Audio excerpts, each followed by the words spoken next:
Welcome to Cars Yeah, show number 135. This is Cars Yeah, where you'll enjoy interviews with inspiring automotive enthusiasts. Mark Green is here to provide you with a fuel injection of automotive inspiration. So get in, sit down, buckle up, and get ready for a wild ride here on Cars Yeah.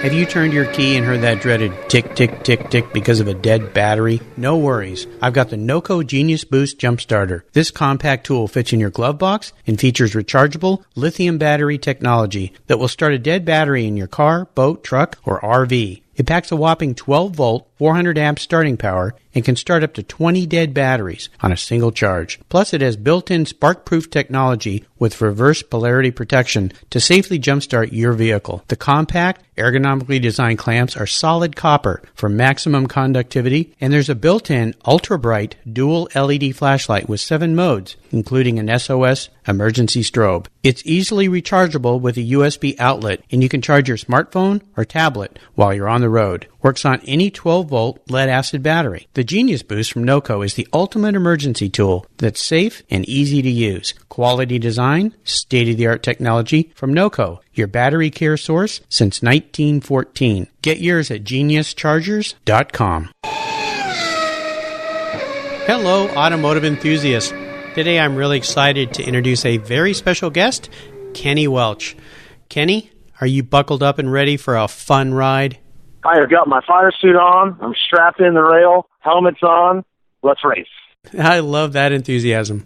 Kenny Welch is the owner of Kenny's Rod Shop in Boise, Idaho. He's been playing with cars and building hot rods for over 25 years. His focus is on cars from the 30s, 40s, and 50s, and as long as he and his talented crew are cutting and modifying vehicles, they are very happy. Their complete fabrication shop can handle chassis, body paint, and complete assembly projects. Kenny really loves designing and building wild and crazy suspensions, and he's owned over 300 Volkswagen Beetles and cut up more of them than he can remember. His shop takes great pride in taking the time to build the right car for his customers that can be driven, enjoyed, and used. Kenny's true passion is the art of the hot rod. So Kenny, I've told our listeners just a little bit about you. Would you take a moment and share a little bit more about your history, your business, your interest, and of course your passion for automobiles? Well, for me, it all started out as a young kid. My dad's been a hot rodder his whole life. He was in the computer industry, but I've got pictures, or my mom and dad have pictures of me at, 4 years old, taking a motor out of a truck. I knew the cars were my passion and my life of what I wanted to do. We started business in the late teens. I got into Volkswagens, and I've owned a gajillion of them, obviously, as you said. Yeah. And then from there, I knew I would progress into hot rods, but it was just tough being a young kid to do that. But in time, it came to me and worked very well. And then we've been just going nonstop ever since. Well, you build some really cool stuff, and I took some time and looked on your website. You guys do kind of a little bit of everything in the sense, but you can take a car and fix it up, or you can take something from the very beginning and walk it all through. So, but what's interesting to me is you started with Volkswagens, which most people would think are so far away from hot rods. Why Volkswagens? When I was a young kid, that was the thing, the cowbugs when I was in California. Mm-hmm. And I remember just buying stacks and stacks of Hot VWs and VW Trends magazines. And it was something that I think as a kid, even though I loved the hot rods, it was definitely more affordable. I mean, you go buy a bug for $100 20 years ago. They're not that now. Yeah. And so I was able to accredit a lot of my skills to buying Volkswagens, cutting them up, changing them, doing suicide doors, chopping tops. So it was kind of just the in thing, I guess, when I was a young teenager. Yeah, okay. Well, very cool. Well, one of my first cars was a VW Karmann Ghia. Nice. I love that car. It was a 67. I kind of called it my poor man's Porsche because I loved Porsches but couldn't afford one. Got to have the opportunity to restore that car with a friend of mine in his garage and learned how to build an engine and paint it. And I love that car. It took me all the way through college. It was great fun. Very cool. Yeah, and they're very affordable too, which made it an extra special thing for me. As we continue on your journey, Kenny, I always like to start by asking my guests if they have a success quote that has some great meaning to them, something that has been instrumental in forming their life and their success. It's a great way to get the inspirational tires turning here on Cars Yeah. So, Kenny, take the wheel. Well, I've always lived by the phrase, remember, good hot rods aren't cheap, and cheap hot rods aren't good. and with today's TV and stuff, granted, there's some great programs on, there's some not great programs on. Mm-hmm. I live and die by that quote with everything in my business as far as that goes. Unfortunately, this is not a cheap hobby, and we try and do the best we can do, and we build a quality piece. So it's one of those things that I'm not going to say it's necessarily a rich man's game, but you get what you pay for. So I would assume you incorporate that into every aspect of how you run your business and how you build your cars. Is that right? Correct, I do. And even my basic things in life, even when I have something done, and it's always one of those things I compare my business. If I've got my plumber at my house, same thing. It's like, you buy the cheapest plumber or get the cheapest plumber to come there. You may have leaky pipes, So it's just tough to try and get that to explain people. Especially now with, like I said, the TV programs on, and granted, there's some great ones on, but there's some that just kind of mislead the industry a little bit, in my opinion, and it can be tough, So, but it's something I've just always lived by, my motto, and we try and do the best that we can do for our customer and give them the biggest bang for the buck. Well, that striving for perfection, my father taught me at a young age that if you can't afford the best, save up until you can, because if you chintz out or cheap out and just buy something, it'll long make you feel miserable because you realize you didn't get what you really wanted. So I think we share our thoughts about life in that respect. I always appreciated my father giving me that wise bit of wisdom, if you will. Yes, very, very wise man. Yeah. Would you share a story with me that instigated your passion for cars? Tell me if there was that one pivotal moment when you can really recall that you knew you were a car guy. I've got lots of scenarios, but I can just remember being out in the garage with my dad. Probably, the pictures of me at 4 or 5 years old, on my light, I don't remember that. But when I was 6 or 7, I can remember his 32 that he's owned for 55 years. I can remember being in the garage with my dad and pulling the motor out and helping him do that. And I knew that, wow, this is something that I want to do, and it stuck with me, and it's been that way ever since. I've always tinkered with bicycles and RC cars and models. You name it, if it's got gears and wheels and stuff, I'm all over it. Well, and I also understand your father, although he's retired and didn't work in the hot rod industry like you did, he actually does some work with you now, is that right? He retired from the computer industry 12 years ago, and then came to work for me full-time, and it's great. We have an excellent father-son relationship, and now he's kind of semi-retired for me. He's actually in the shop today working, so he's my wiring guy, and he's always been my KISS guy. Keep it simple, stupid. So I'm always looking for that over-the-top, crazy-looking thing, and my dad always brings me back down to actuality, and we meet in the middle, and we can create something that's a phenomenal piece that works. And that's something that I really enjoy having with my father. Well, I think you're very fortunate because he was the one that instigated your passion, and now you end up getting to work together every day. So what a really cherished thing you have going on in your life there. That's very cool. Kenny, what I want to do now is take a look at some of the roads you've driven down and really crawl under the hood here and ask you to share a huge challenge or even a great failure that you faced in your business. But more importantly, how did you overcome that situation and what did you learn from it so that you could move forward? For me, like I said earlier, something that was tough trying to get into the hot rod realm of the guys in the industry was because of my age. At about 17 is when I really decided I want to start building hot rods for people. And it was tough because here's these guys that are my dad's age. Nothing against old guys, and they're like, you weren't even around. How can you work on a hot rod? Yeah. So it was very challenging. It took me 2 or 3 years to probably really get my foot in the door and bust my tail and work for pennies on the dollar just to prove myself. And I had a few customers. One gentleman by the name of Bob Holmes lives in the Pleasanton, California area. That was one of my first customers that just, he gave me the break. And I will always remember that from that man what he did for me. And I worked on the thing for probably $10 an hour, but it got me in the door, got me going. He told people about me, and then it just kind of blossomed from there. So with that aspect, I've been very blessed for Bob Holmes in my life. Like I said, he was probably one of the major kickers that got me jump-started and helped me out as far as that. Well, it's tremendous when you have people that take a chance on you, or they're a mentor in some ways and believe in you and give you that opportunity. And so many entrepreneurs, I hear that story over and over again, that there was one person that really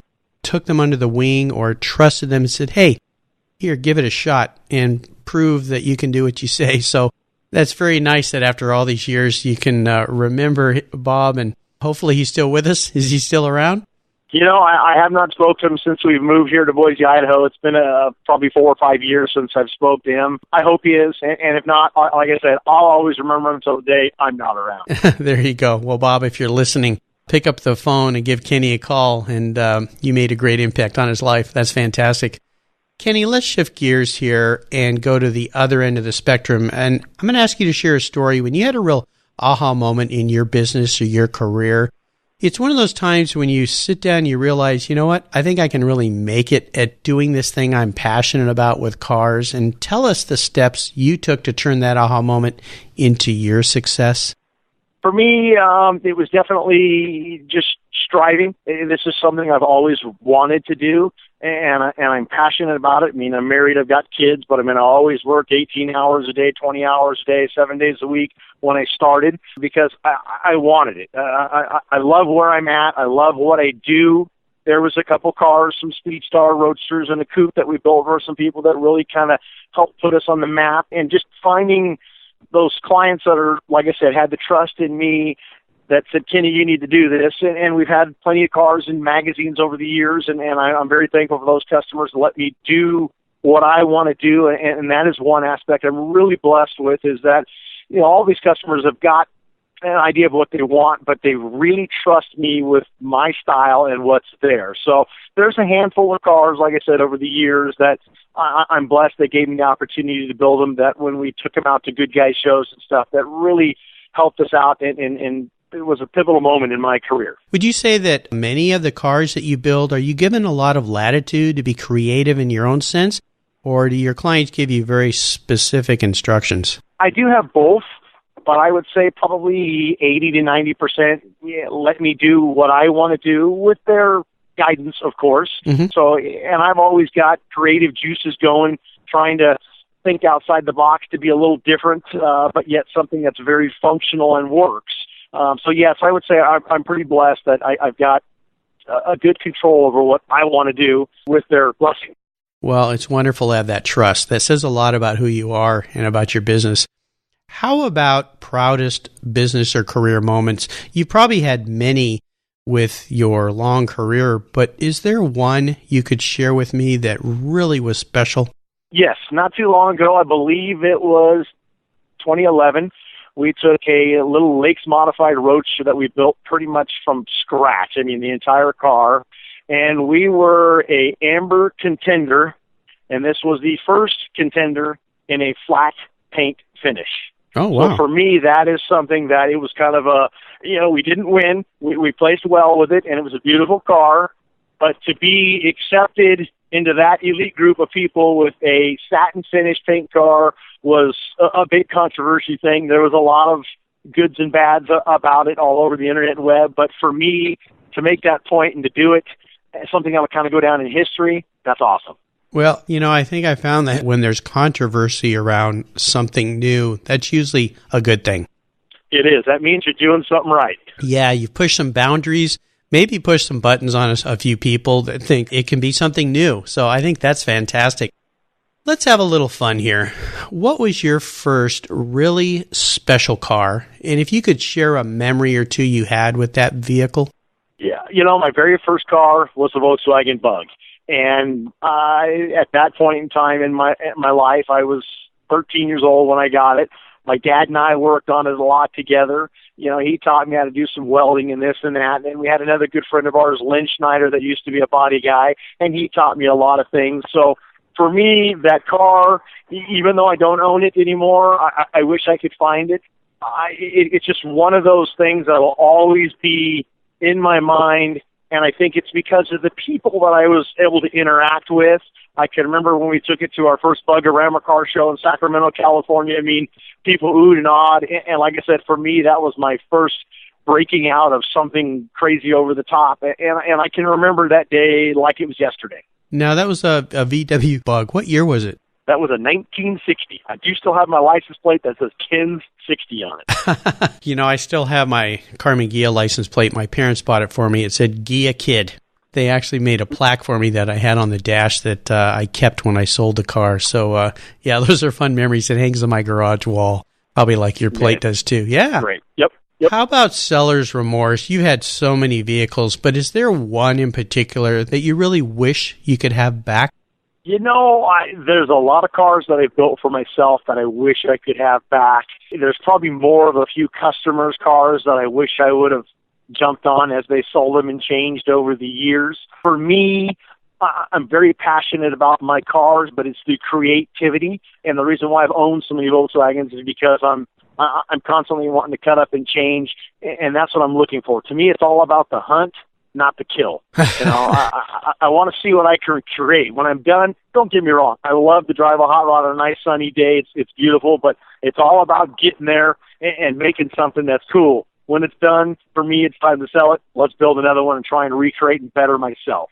So I do have many that are over the top. I wish I still had them, but I really don't have a single car that's like, man, I should have kept that. Yeah, well, very much like any artist, you know, it's all about the process, the creativity, and so forth. And then once that work is completed, on to the next one. So I understand. How about current projects? Is there something you're working on right now that really has you excited and fired up? Well, we are working on a 37 Ford for a customer out of Sacramento, California, and we've been working on this car on and off for 9 years. Oh, wow. We are going to debut and shoot for the Riddler Award. We were supposed to go in 2015, but we're a little behind, so we're definitely going to go in 2016. And I've had outsiders that have seen this car and that are people in the industry, and they're like, you know, you guys have got it. A lot of people say they can build a Riddler car, and there's a lot of people that build great cars, but to have something of this magnitude and this extreme and have other high-end people in the industry tell me, you guys have got it, you've got a chance. That, to me, and having my customer giving us the opportunity to do it, I've won in my book already.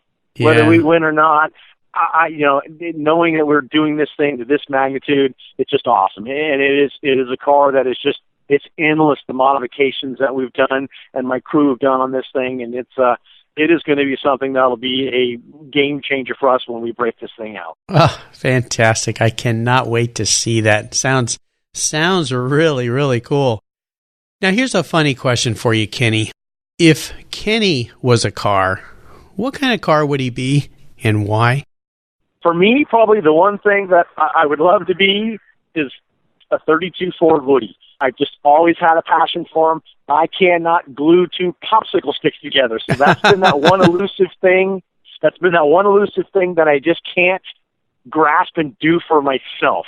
I love them. The 32 Woody, like the Dan Fink Speedwagon that was built years ago. There's just something about that car that's always in the back of my mind. I've got pictures of it in my closet here, and it's just like I said, I can't glue two popsicle sticks together or nail a 2x4, but I could burn some metal up real good. But that's been the one car that if I could have and I could be, I would love to be that. That's very cool. That's a unique one here on Cars Yeah. I love that. All right, Kenny, we're up to what I call the last lap, and this is where I'm going to fire off a series of questions, and I'm going to ask you to give our listeners some real quick blips of the throttle answers. So you said you had your fire suit on. You're ready? I am. Okay. What's the best automotive advice you've ever received? Go with what feels right with you. Go with what feels right. Yes, go with your gut. I had a guest on here. Maybe you've heard of him. He's kind of a wild guy, Magnus Walker, who's well-known in the Porsche world. That was his answer to that, go with your gut. I think that's true. Would you share one of your personal habits that you believe has contributed to your success? For me, a personal habit is measure twice, cut once. I always do that. That's just something I've always done. I'm always check, and rechecking myself, like I said, striving to get that, that best that we can get for people. And I do that at home. My wife sees me do that. Why are you measuring the thing 20 times to hang the curtains? That's just how it is. It's just, I strive to try and do the best that I can do and produce the best we can do. So that's just something I carry a tape measure.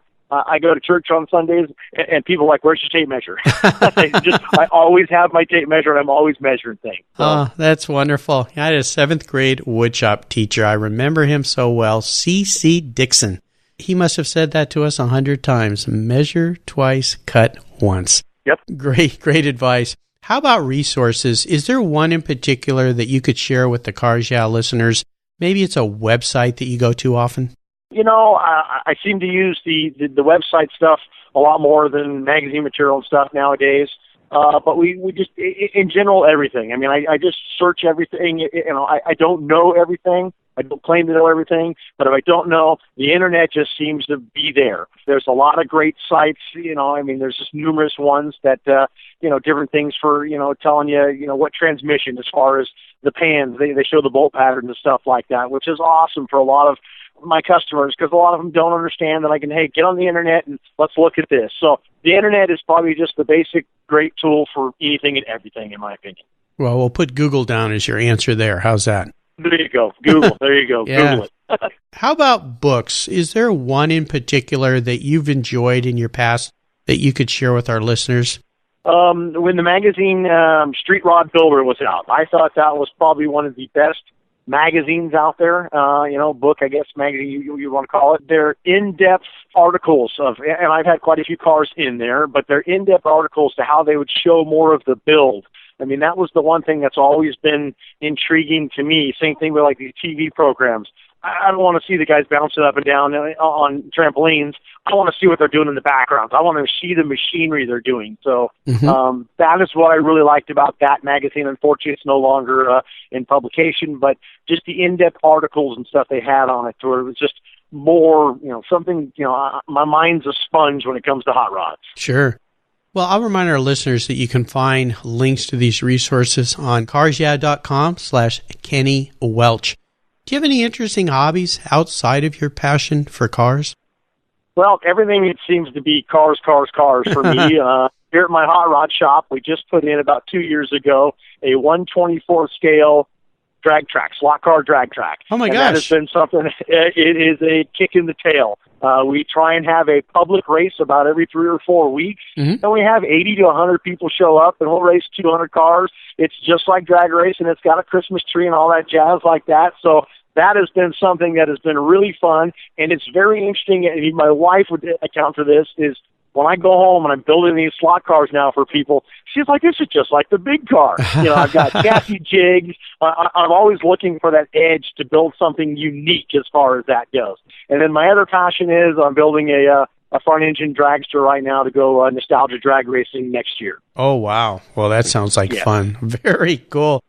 Well, that's a new spin on Cars and Coffee, is go to Kenny's shop and race slot drag cars. That's very cool. It's a blast. I've never heard of that. That's really neat. So, Kenny, we're up to the checkered flag, and this last question can be a real doozy for some people. If you could only have one collector car in your garage, and it's something that you can't sell to buy a bunch of other cars with, but money's no object. Today I'm going to buy you whatever you'd like since Christmas is coming. What would be that vehicle, and why did you choose it? I'm going to go back to my 32 Ford Woody. Okay. If money is no object, it doesn't matter. It's just, I think, like I said, for me, that's that one vehicle that I can't do because I just don't do wood. And it's just always been a passion of mine to have a 32 Ford Woody. So if you got the bucks and you want to buy me one, I'll take it. All right. Well, is it the aspect of the wood on the side? Is that what really intrigues you about that car? I mean, obviously, you think of Woody as the wood on the side, but is that the key integral part that pulls on your heartstrings? And I think, yes, it is. And back to, because I've tried to do wood and I can't. I'm not going to lie to anybody or fool anybody, So that's kind of that elusive thing out there that just dangles on me. And it's like, man, I would like to do this, but I can't. So it would be nothing. I'd be so happy if, like I said, you showed up or I opened my garage door and there was a jet black 32 full-fendered Woody sitting there, blonde wood. That would make my day. All right. Well, I'll give Santa Claus a call and see if we can arrange that for you. Sounds like I appreciate that. Sounds like a fantastic vehicle. That's the first time I've heard that one is for an answer. So I love it when something new and unique pops up here. Kenny, you've taken us on a great ride today, and I've really enjoyed your stories and getting to know you a little bit better. And I want to thank you for sharing your journey and your life with the Cars Yeah listeners and with me. Would you give us one parting piece of guidance before you drive off into the sunset in that Woody? Well, I would just tell everybody, follow your dreams. Don't get cheap on your dreams. Go get them. Do what you want to do. Let's race. Let's have some fun. There you go. And what's the best way for our listeners to learn more about you and your company? They can reach us on our website, which is www.kennysrodshop.com. That's probably the best bet, or you can give us a call at area code 208-855-9530. Do you guys participate in Facebook as well? Yes, we're also on Facebook. That's under Kenny's Rod Shop, Kenny Welch. Instagram, which is Kenny's Rod Shop as well. And then our racing team is also on Facebook, which is Team KRS Racing. There you go. Well, listeners, you can find links to everything here that Kenny shared with us at carsyeah.com/Kenny Welch. Kenny, thank you again for being so generous with your time and your expertise and for sharing your life and your experience around cars with me and the listeners. Until we talk again, I'll see you down the road. Excellent. Thank you. Happy holidays to you. You're welcome. Thank you so much for joining us on today's ride here at Cars Yeah. Drive on over to carsyeah.com to find show notes and inspiring automotive fun. Download your free copy of Filler Up, a fun book filled with gorgeous photographs of fuel filler fun, including quotes from more inspiring automotive enthusiasts. Download your copy today, and we'll see you next time on Cars Yeah.